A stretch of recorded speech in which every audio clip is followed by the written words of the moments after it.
LeBron James is now about to enter his 23rd season in the NBA, the longest any player in the league has ever had the privilege of playing in the NBA. And unlike the few players who have lasted 20 plus seasons in the league, by the time they reached the end of their careers, they were barely productive or able to stay on the court and play meaningful minutes. LeBron, on the other hand, while not the insanely dominant player he used to be in his prime, is still playing at an all-star level and still remains one of the top players in the league at the age of 40. And of course, we all know that eventually the day will come where LeBron will set off into the sunset and enjoy his retirement years, but most of us have assumed that while he's still playing at this level, that he's going to continue to push for one last championship, which you would assume would be with the Lakers, a team he's been with the last 7 seasons. But when LeBron, who had a player option in the final year of his current contract, opted in to that final year at $52.6 million, the first time ever in his entire NBA career where he's opted into that player option on any of his prior contracts, things got a little weird in terms of what this meant for LeBron's future. And that was heightened even further after his agent Rich Paul released comments shortly after it was announced that LeBron would be picking up that player option, comments that would leave you scratching your head as to why LeBron and his camp are taking this route. What's their angle? What are they trying to achieve? And ultimately, does it mean that LeBron could very well be heading to a new team to play the final years of his career? Well, let's talk about it. Of course, be sure to subscribe if you're new to the channel and you like this type of content. Help us get to 100,000 subscribers. I would very much appreciate it. Now, the first thing that likely comes to people's minds when you see people speculating that LeBron is potentially looking to go elsewhere out of LA, angling for a trade to go to a place where he believes he can win a title or a better position to win a title than he would otherwise receive staying in LA. But if that was the case, why would he opt into the final year of his contract instead of just becoming an unrestricted free agent and having the ability to go wherever he wants? Well, there are a number of reasons why it actually benefits LeBron to opt into his deal, even if he has no desire to stay with the Lakers. First of all, if LeBron declined his player option and opted to hit free agency, there aren't any legitimate title contenders who can pay him the kind of money he's looking for. In fact, there's really only one team going into free agency this summer that actually has the cap space to give LeBron a contract, and that's the Brooklyn Nets, which LeBron is not going to do because the Nets are nowhere near title contention. In fact, they're actually the opposite and going down a rebuilding route. By opting in, LeBron is able to maintain his no trade clause, which gives him complete control of wherever he wants to go in any trade. He can force his way to a specific team while also maintaining his max salary. But not only that, by opting in, this also affords him some time, and the Lakers time, to see if they can make significant enough moves where he feels like they have a shot at competing for a title before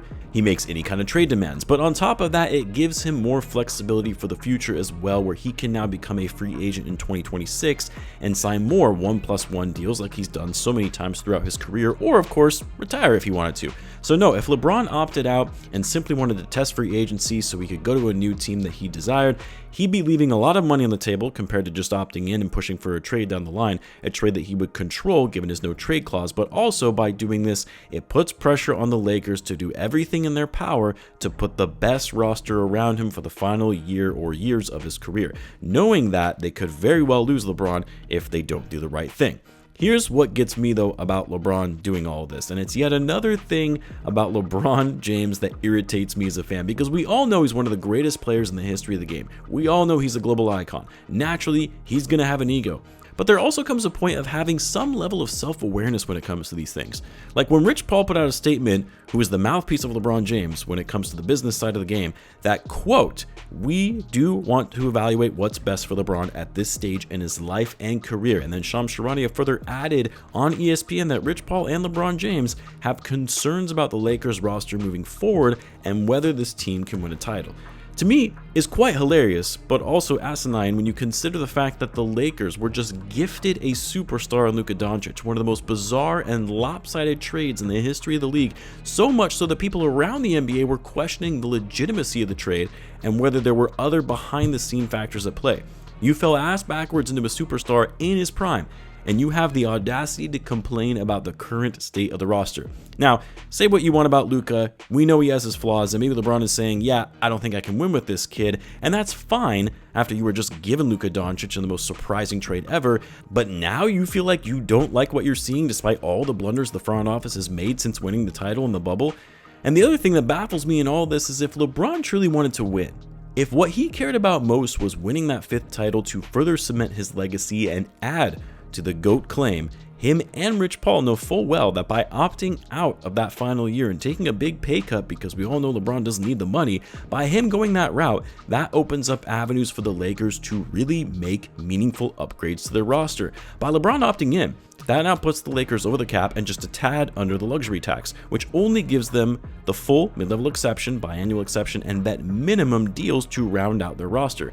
Sign-in trades for players like Rui or Austin Reeves become much more difficult because depending on the figure they're exchanging in a trade, it can hard cap them at the first apron. Whereas, let's say LeBron takes the vet minimum.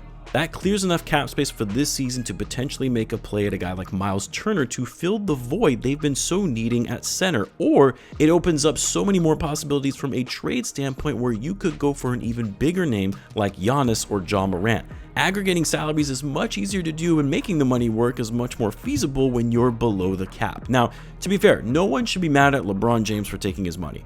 He was given a contract, he had a player option, and no one should feel sorry for the billionaire owners who give him that contract.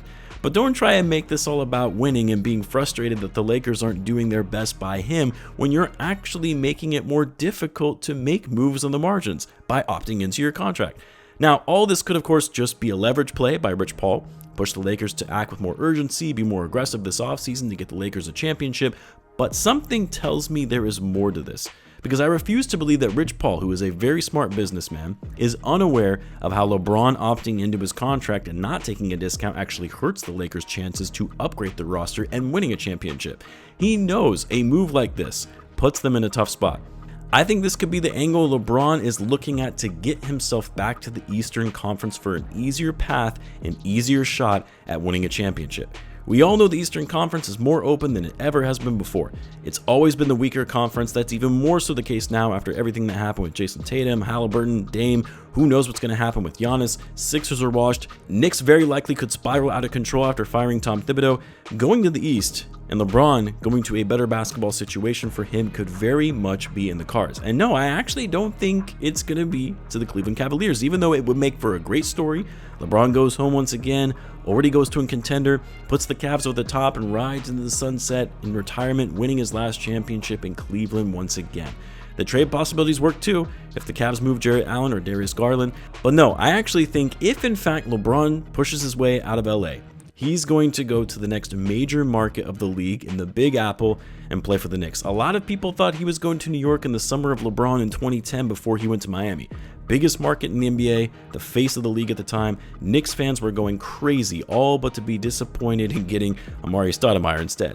LeBron, in my opinion, wants to go out with a bang, and what better way than to bring a championship to the Knicks for the first time in over 50 years. LeBron would be praised, loved by Knicks fans who hate Michael Jordan, Knicks fans who would help push the narrative that he's the greatest player of all time. Because we all know that's what LeBron truly wants. He wants to end his career as the consensus greatest player of all time. No debate, no discussion, LeBron, the GOAT. Winning a title in New York would get him there in the eyes of most NBA fans. I personally think it wouldn't get the Knicks a title by adding a 41-year-old LeBron James, especially considering they would have to trade one of Karl-Anthony Towns or OG Anunoby to even make the money work to acquire LeBron. And even then, I still don't think that puts the Knicks over the hump and winning a championship, but I wouldn't put it past LeBron to think that it would, and I wouldn't put it past James Dolan and the Knicks front office to make that move and go all in for LeBron because they know it would be box office for ticket sales. I could be wrong, of course, but if I had to put my money on it, my guess is LeBron at some point next season, even if it's not the start of the season, will be playing in the Eastern Conference at some point. And my guess is it will be with the Knicks. What does that mean for Luka, by the way, especially when he's going to be extension eligible come August? That's a whole other topic. But for now, I won't be surprised to see LeBron in a new uniform before he hangs it up. Just my take on the matter. I would love to hear what you guys think, though. You let me know in the comments. As always, be sure to subscribe, and I will see you in the next one.